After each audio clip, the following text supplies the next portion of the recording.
back. Today we're out at the Portland Community College Rock Creek in Portland, Oregon. I'm with the department head, Antonio Yorba, and who is also the paint instructor. That's true. And tell us a little bit about the program here.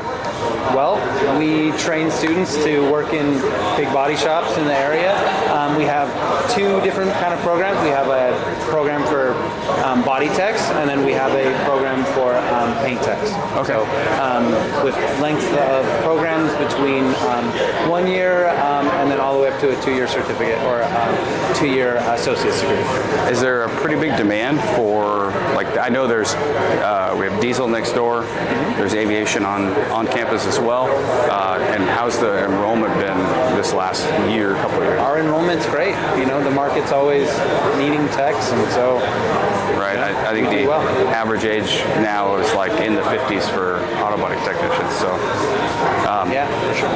As far as like today we're at the Openhouse and we've got some shops here, you've got some vendors here. NCS has been really proud to be part of this program for years. Yeah, a long time.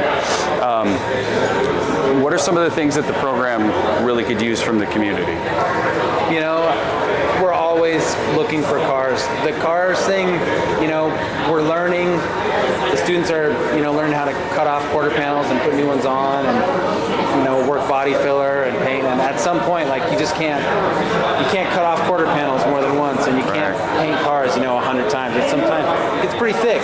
So we're always looking for car donations. That's really it. And especially newer, because absolutely, you know, yes, we have an aging fleet now, and the average vehicle on the road is like 13 years old. But yeah, we need some of that more complex stuff. So they really, otherwise they're going to get in the shop and just go, oh, I've never seen anything like this before. Yeah, we got a lot of 20-year-old cars. It's nicer to get up to like 15 or even 10 years old. Right.